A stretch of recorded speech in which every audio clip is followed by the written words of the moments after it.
నమస్తే, నేను మీ కుప్ప పద్మిని. ఇన్నాళ్ళు మీ సపోర్ట్ ని నాకు అందిస్తూ, మీ ప్రేమని నాకు అందిస్తున్న ప్రతి ఒక్కరికి కృతజ్ఞతలు. ఇప్పుడు చూడబోతున్న ఈ వీడియో కూడా ఖచ్చితంగా మీకు ఉపయోగపడుతుంది. లైక్, షేర్ అండ్ సబ్స్క్రైబ్ చేసి మీ ఇష్టాన్ని అలాగే మీ సపోర్ట్ ని నాకు అందించండి. అలాగే ఈ వీడియో పట్ల మీ అభిప్రాయాన్ని కమెంట్ సెక్షన్ లో కమెంట్ చేసి నాకు తెలియజేయండి. నమస్తే, వెల్కమ్ టు అవర్ ఛానల్. నేను పద్మిని. ప్రస్తుతంతో పాటు వేదిక ఆస్ట్రాలజర్ అవినాష్ దాస్ గారు ఉన్నారు. మాట్లాడదాం. అవినాష్ గారు నమస్తే అండి. నమస్కారం అండి. ఓం నమ శివాయ, ఓం నమో వెంకటేశాయ. అవినాష్ గారు, అస్ట్రాలజీయే కాదు, వాస్తు కూడా మీరు దాని గురించి తెలుసుకోవటం, చిన్నప్పటి నుంచి కూడా మీ ఫాదర్ వాస్తుకి సంబంధించినటువంటి అంటే చూస్తూ ఉంటారు కదా, అంటే ప్రొఫెషన్ వాస్తు పండితులు కాకపోయినప్పటికీ ప్రత్యేకంగా దాని గురించి ప్రస్తావన మీరు చిన్నప్పటి నుంచి చూడడం అనేది మీకు అలవాటు, అంతేనా? పోయిన ఎపిసోడ్స్ లో మనం మాట్లాడుకున్నట్టున్నాం. కరెక్ట్. అయితే వాస్తుకు సంబంధించి ఈరోజు ఒక ప్రశ్న. అపార్ట్మెంట్ కల్చర్ లోనే ఉన్నాము ఇవాళ. రేపు మనము హైదరాబాద్ లో ఎక్కడ చూసినా అపార్ట్మెంట్సే. అయితే ఒక 5 floors ఉన్న ఇల్లు ఒకేలాగా డిజైన్ ఉంటుంది, ఒక యూనిఫామ్ లోనే కన్స్ట్రక్షన్ అనేది జరుగుతుంది. మరి ఒకేలాగా ఇల్లులు ఉంటే అందరి జీవితాలు ఒకేలాగా ఉండాలి కదా, ఎందుకని? గ్రహస్థితి కూడా డెఫినెట్ గా రోల్ ని ప్లే చేస్తుంది. మరి ఎందుకని అందరి జీవితాలు ఒకలాగా ఉండకుండా రకరకాలుగా ఉన్నాయి అనేది నా ప్రశ్న. ఈ ప్రశ్న ఆన్సర్ చెప్తాను, దాని ముందు మా నాన్నగారి గురించి చెప్తాను. చెప్పండి. మా నాన్నగారు వాస్తు చూస్తారు. నిన్ననే మా నాన్నగారు వాస్తు చూడడానికి వెళ్ళారు. అబిట్స్కి వెళ్ళి ఒక 4 floor బిల్డింగ్ వాస్తు చూసి చెప్పి వచ్చారు. పేమెంట్ కూడా మా నాన్నగారు మంచి పేమెంటే తీసుకున్నారు. అది కాకుండా మా నాన్నగారు హైదరాబాద్ కంటే తమిళనాడు సైడ్ వాస్తు ఎక్కువ చెప్తారు. వెళ్తూ ఉంటారు, తమిళనాడుకి వెళ్తూ ఉంటారు. ప్లస్ ఇక్కడ కూడా అప్పుడప్పుడు చెప్తూ ఉంటారు. ఇక్కడేదో వేరే ప్రొఫెషన్ చేస్తున్నారు కాబట్టి వాస్తులు అంత పాపులారిటీ లేదు. కానీ మా నాన్నగారికి నాకు వాస్తులో డిఫరెన్సియేషన్ ఏంటంటే, మా నాన్నగారికి నాకు డిఫరెన్స్ ఏంటంటే, వాస్తు అంటే మా నాన్నని అడిగితే ఏం చెప్తారంటే, గోడలు, తలుపులు, కిటికీలు, ఎంట్రీలు, ఎగ్జిట్లు, ఇది వాస్తు అంటే మేజర్గా మా నాన్నగారు నమ్మేది. నేను నమ్మే వాస్తు మొత్తానికి వేరు, నేను నేర్చుకున్న వాస్తు మొత్తానికి వేరు. నేర్చుకున్నారు కూడా? నాకు సబ్జెక్ట్ ఉంది, నేను చదువుతున్నప్పుడు నాకు వాస్తు సబ్జెక్ట్ ఉంది. వాస్తు 2 రకాలుగా ఉంటుంది, ఎక్స్టీరియర్ వాస్తు, ఇంటీరియర్ వాస్తు. మా నాన్న నేర్చుకున్నది ఎక్స్టీరియర్ వాస్తు, నేను నేర్చుకున్నది ఇంటీరియర్ వాస్తు. నాకు ప్యాషన్, ఇంట్రెస్ట్ ఉన్నది ఇంటీరియర్ వాస్తు మీద.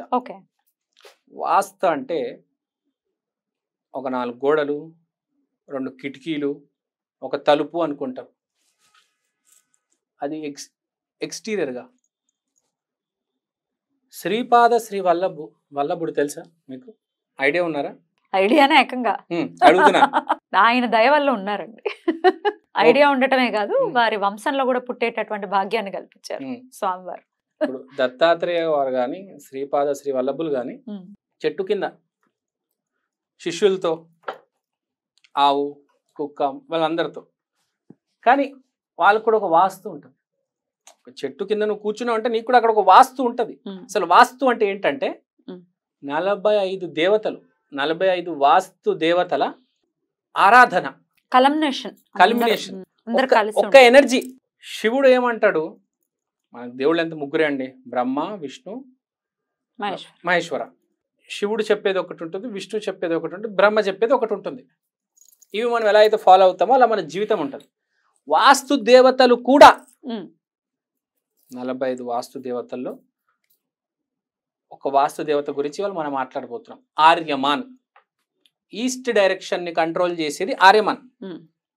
4 దిక్కులు ఉన్నాయి.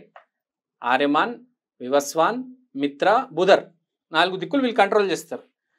ఇవాళ ఈస్ట్ డైరెక్షన్ గురించి మాట్లాడతాం. ఈస్ట్ డైరెక్షన్ ని కంట్రోల్ చేసేది ఆర్యమాన్. ఇప్పుడు నేను చెప్తా. ఒక బిల్డింగ్ ఉంది, మీ బిల్డింగే అనుకుందాం, లేకపోతే నా బిల్డింగే అనుకుందాం, రేపు హైదరాబాద్లో ఎవరి బిల్డింగ్ అని అనుకుందాం. బేసిక్గా 5 floorలు ఉంటాయి. 101, 201, 301, 401, 501 ఒకే ఇదిలో ఉంటాయి, ఒకటే లైన్లో ఉంటాయి. ఒకటే వాస్తు ఉంటుంది, అవే గోడలు ఉంటాయి, అవే తలుపులు ఉంటాయి, అవే కిటికీలు ఉంటాయి, మొత్తం సేమ్ టు సేమ్ ఉంటాయి. కానీ అందరి జీవితాలు వేరుంటాయి. అరే నీ వాస్తు సేమ్ అయితే అందరి జీవితాలు ఒకటే ఉండాలి కదా, నువ్వేమంటావు? కొన్నైనా మ్యాచ్ ఉండాలి, మొత్తం మ్యాచ్ ఉండాలా? అంటే గ్రహస్థితి ఆధారపడి ఉంటుంది. ఇప్పుడు మీకు గురు మహర్దశ నడవచ్చు, నాకు రాహు మహర్దశ నడవచ్చు. సరే, బేసిక్ గా అయితే మనం ఆస్ట్రాలజీ కనెక్ట్ చేయకపోతే, ఓన్లీ వాస్తు కనెక్ట్ చేస్తే అందరి జీవితాలు సేమ్ ఉండాలా. ఇంకోటి ఏంటంటే ఇప్పుడు 101లో ఒకడు ఉన్నాడు, రైట్, వాడు ఖాళీ చేస్తాడు, ఇంకోటి వస్తాడు, వాడికో రకంగా ఉంటుంది. మళ్ళీ వీడు ఖాళీ చేసి ఇంకోటి వస్తాడు. అదే ఇంట్లో ముగ్గురు మారినారు, ముగ్గురు జీవితాలు వేరే వేరే రకంగా ఉన్నాయి. అంటే పాయింట్ ఏంటంటే మనం ఇల్లు బయట ఎలా ఉంది కాదు, ఇంటి లోపల మనం ఏం చేస్తున్నాం అనేది ఇంపార్టెంట్. రైట్. ఆ ఇంటీరియర్ వాస్తు దేవతా వాస్తు అంటారు. దేవతా వాస్తులో ఇంటి లోపల ఏం చేస్తున్నాము, 40 దేవతలు ఉన్నారు కదా, దేవతలు ఇంటి లోపల ఉన్నారు.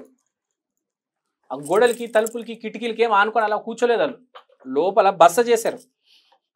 నువ్వు ఒక్కడే ఉండట్లే మీ ఇంట్లో, మీరు ఉండట్లేదండి మీ ఇంట్లో, మీరు నలుగురు అనుకుంటారు, మీ ఇంట్లో, కానీ మీతో పాటు 45 మంది దేవతలు ఉన్నారు. Total 49 people, 49 entities are staying in your house. ఎంతమంది? 49 మంది. కనిపించకపోవచ్చు. వాళ్ళకి మీరు నైవేద్యం కూడా పెట్టాలి తెలుసా, ప్రతి డైరెక్షన్ కి. ఎలా మరి పెట్టట్లేదు కదా అసలు, అది మా ఇంట్లో పెడుతున్నాం కదా, నాకు తెలుసు. ఇప్పుడు అది చెప్తాం. ఫస్ట్ అయితే మీకు మ్యాప్ ఇస్తాను, సర్కిల్ మ్యాప్ ఇస్తాను నేను. ఏ డైరెక్షన్ లో ఏ దేవత నైవేద్యం పెట్టాలి కంపల్సరీ. నైవేద్యం పెట్టడం అంటే ఎట్లా పెట్టాలి? మీరు దేవుడికి నైవేద్యం ఎలా పెడతారు? 4 దిక్కులు నైవేద్యం పెట్టండి, ఈస్ట్ వెస్ట్ నార్త్ సౌత్. ఎలా అక్కడ పెట్టాలా, దేవుడి దగ్గర పెడితే సరిపోతుంది? అక్కడ ఆ దిక్కున ఈస్ట్ 0 డిగ్రీ కరెక్ట్ అక్కడ పెట్టాలి. ఎలా తెలుస్తుంది మాకు అంటే ఫోన్ లో కంపాస్ పెట్టుకొని చూసుకుంటే ఈస్ట్ 0 డిగ్రీస్ ఎక్కడ ఉందనేది తెలుస్తుంది. అక్కడ పెట్టుకోండి. లేదా 1, 2, 3 డిగ్రీస్ టిల్ట్ ఉంటుంది, కరెక్ట్ ఈస్ట్ ఎక్కడైతే వస్తుందో అక్కడ పెట్టుకోండి. కొంచెం టిల్ట్ అనేది ఉంటుంది ఇల్లు అన్నాక. ఏం నైవేద్యం పెట్టాలి? మీరు ఏం పెట్టగలుగుతారు అది పెట్టండి. బెల్లం ముక్క అయినా పెట్టుకోవచ్చా? బెల్లం ముక్క అయినా పెట్టుకోవచ్చు, నవధాన్యాలు పెట్టుకుంటే బెస్ట్. సో ఇప్పుడు లోపల 40 దేవతలు ఉన్నారు, వాళ్ళకి నైవేద్యం పెట్టాలి అని ఒప్పుకుంటారా? ఉన్నప్పుడు పెట్టాలని నైవేద్యం పెట్టాలి. ఫస్ట్ ఆ ఇంటిని కూడా దైవం లాగా భావించాలి. అందుకనే కదా క్లీన్ చేసేది, శుభ్రం చేసేది, ఇది అది. ఇప్పుడు విష్ణుమూర్తి ఏం చెప్తాడు? కూల్గా ఉండాలా, కామ్గా ఉండాలా. శివుడు ఏం చెప్తాడు? అవసరం వచ్చినప్పుడు పోరాడాల. ఇప్పుడు ఆ ఒక్క దేవత, ఇప్పుడు 45 దేవతలలో, దేవుళ్ళలో ఒక్కొక్క దేవత ఒక్కొక్క వాకు ఉంటుంది. ఇప్పుడు ఆర్యమాన్ మన పాయింట్ ఆఫ్ డిస్కషన్. ఆర్యమాన్ నేను నేర్చుకుంటున్నప్పుడు మా గురుగారు చెప్పారు, ఆర్యమాన్ అంటే ఈస్ట్ని కంట్రోల్ చేసేది. ఈస్ట్ని తెలుగులో ఏమంటారు? తూర్పుని కంట్రోల్ చేసేది, తూర్పును శాసించే దైవం ఆర్యమాన్. ఆర్యమాన్ అంటే ఏంటి? Partner and friend. మీ పెళ్లి చేసుకున్నారు కదా మీరు, మీ భర్తతో మీరు కరెక్ట్ ఈస్ట్ 0 డిగ్రీస్ దగ్గర నుంచొని మాట్లాడాలి.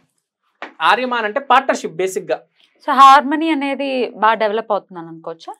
మీరు వెళ్ళి ఇప్పుడు మీరు మీ భర్తతో ఎక్కడైనా కూర్చొని మాట్లాడొచ్చు, కానీ కరెక్ట్ ఆ ఆర్యమాన్ ఆ కరెక్ట్ ఈస్ట్ 0 డిగ్రీస్ దగ్గర ఇద్దరు కుర్చీలు వేసుకొని హార్మోనియస్ గా మాట్లాడితే ఈస్ట్ డైరెక్షన్ అనేది బలపడుతుంది.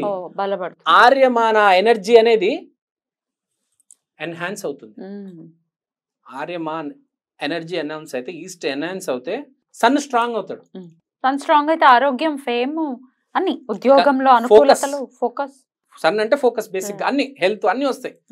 మీరు ఏదో వేరే డైరెక్షన్ లో మాట్లాడుకుంటున్నారు ఓకే, కానీ చాలా హార్మోనియస్, చాలా ఇంపార్టెంట్ డిసిషన్స్ మీరు ఈస్ట్ 0 డిగ్రీస్ దగ్గర, ఈస్ట్ జోన్ లో పోనీ, ఈస్ట్ 0 డిగ్రీస్ కాకపోయినా ఆ ఈస్ట్ జోన్ లో తూర్పులో కూర్చొని మాట్లాడుకోవాలి భార్య భర్త. 90 డిగ్రీస్ స్ట్రెచ్ ఉంటది కదా ఈస్ట్, కూర్చొని గొడవపడకూడదండి. హార్మోని పోతుంది కదా, పోతుంది. భార్య భర్త అంటే మన ఊరికి గొడవపడుతున్నారు, కానీ కూర్చొని హార్మోనియస్ గా మాట్లాడాలి. ఆర్యమాన్ అంటే ఫ్రెండ్, ఫ్రెండ్షిప్, పార్ట్నర్. మీరు మీ ఫ్రెండ్ ఎవరైనా ఉండొచ్చు, మీ friend for example so and so Indira garu ఉన్నారు ఎవరు, మీరు ఆ ఇందిరా గారు కూర్చొని ఈస్ట్ జోన్లో మీ ఫ్రెండ్ ఎవరైనా మీ ఇంటికి వచ్చారనుకోండి, కరెక్ట్ ఈస్ట్ తీసుకెళ్ళిపోండి, ఇద్దరు కూర్చొని మాట్లాడుకోండి, చాడీలు చెప్పొద్దు, పాజిటివ్గా మాట్లాడుకుంటారు. శ్రీపాద శ్రీ వల్లభ స్వామి గురించి మాట్లాడుకోవాలి, దత్తాత్రేయ స్వామి గురించి. నో గాసిపింగ్స్, మొత్తం జోన్ పాడైపోతుంది.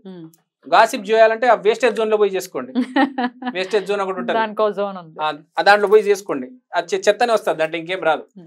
ఈస్ట్ జోన్ మాత్రం చాలా పవర్ఫుల్ జోన్ కాబట్టి అక్కడ 2 కుర్చీలు, ఎస్పెషల్లీ వైఫ్ అండ్ హస్బెండ్ మాట్లాడుకుంటే అప్పుడు ఆ దేవత ఎనర్జీ అనేది ఎన్హాన్స్ అయ్యి ఇంట్లో ఈస్ట్ డైరెక్షన్ పవర్ అనేది పెరుగుతుంది. ఆ వాస్తులో ఇంకో దేవుడు ఉన్నాడు, ద భల్లాట్ అని, ద ఎక్స్ట్రాడినరీ పవర్. 100 ఆటంకాలు వస్తే పగలగొట్టి బయటకు వచ్చేటప్పుడు భల్లాట్. ఇప్పుడు విరాట్ కోహ్లీ ఉన్నాడు, మోస్ట్ క్రూషియల్ సిచ్యువేషన్స్ లో వెళ్ళి పోరాడి ఇండియాని గెలిపిస్తాడు. విపరీతమైన భల్లాట్ ఎనర్జీ ఉంది. నాకు బాగా కాన్ఫిడెన్స్ విరాట్ కోహ్లీ వాళ్ళ ఇంట్లో ఆ జోన్లోనే కూర్చుంటాడని. మనం ఎక్కడ కూర్చుంటున్నాం అనేది ఇంట్లో చాలా ఇంపార్టెంట్. సో ఒక్కొక్క ఈ బల్లాడ్ జోన్ ఎక్కడ ఉంటుంది మీకు చెప్తాను, నేను మ్యాప్ ఇస్తాను, మీరు మొత్తం మీరు వేసే వచ్చా మొత్తం 45 దేవతలు మొత్తం జోన్ ఇచ్చేస్తాను, ఆ ఫోటో ఇచ్చేస్తాను, మీరు వేసుకోండి. ఫోటో ప్లే చేస్తూనే ఉండండి. సో మెయిన్ గా ఇవాళ ఆర్యమాన్ టాపిక్ కాబట్టి వైఫ్ అండ్ హస్బెండ్ సఖ్యత బాగా ఉండాలి. అయితే ఒక పని చేద్దాం మనము, ఇప్పుడు చాలా పెద్ద వీడియో అవుతుంది ఇది, ఎందుకంటే వాస్తు అంత చిన్న సబ్జెక్ట్, ఇది ఓన్లీ ఆర్యమాన్ వీడియో. ఆర్యమాన్ మరి ఇప్పుడు వెస్ట్ కి ఏ దేవత, లేకపోతే ఈస్ట్ కి ఆల్రెడీ చెప్పారు, సౌత్ అండ్ నార్త్ కి ఏ దేవతలు అనేది నెక్స్ట్ వీడియో ఒక్కొక్క డైరెక్షన్ ఒక్కొక్క దైవం చేద్దాం, క్లారిటీతో ఉంటుంది. క్లారిటీ ఉంటుంది. ఇప్పుడు ఓన్లీ బల్లాట్ అని జస్ట్ ఎగ్జాంపుల్ ఇచ్చాను, బల్లాట్ మర్చిపోండి, ఇది ఓన్లీ ఆర్యమాన్ వీడియో. ఆర్యమాన్ లో నేను చెప్పేది అంటే వైఫ్ అండ్ హస్బెండ్ హార్మోనియస్ గా కూర్చొని మాట్లాడితే ఈస్ట్ జోన్ అని బాగుపడితే వాస్తు శక్తితో ఇల్లు కలిసి వచ్చి ఎంతో కొద్ది డబ్బు యాడ్ అవుతుంది. బ్యూటిఫుల్, చాలా బ్యూటిఫుల్ గా ఎక్స్ప్లెయిన్ చేశారు. ఇక నార్త్ గురించి కూడా, నార్త్ ఎంట్రన్స్ ఉండే ఇల్లులు చాలా ఉంటాయి, నార్త్ మీద చాలా ఇంట్రెస్ట్ చూపిస్తూ ఉంటారు. నార్త్ మరి ఉత్తర దిక్కుకి కుబేరుడు అధిపతి కాబట్టి డెఫినెట్ గా నార్త్ బాగుంటుందండి, కలిసి వస్తుంది అనే ఇంట్రెస్ట్ అయితే ఉంటుంది. ఆ నార్త్ కి ఏ దేవత అధిదేవతగా ఉన్నారు అనేది నెక్స్ట్ వీడియోలో చెప్తాం, అది కూడా నెక్స్ట్ వీడియోలో చేద్దాం. మీకు ప్రశ్న ఇదైతే అర్థమైంది కదా, డెఫినెట్లీ పెట్టుకోవాలి. చాలా బాగా చెప్పారు. థ్యాంక్ యూ అండి. నమస్తే.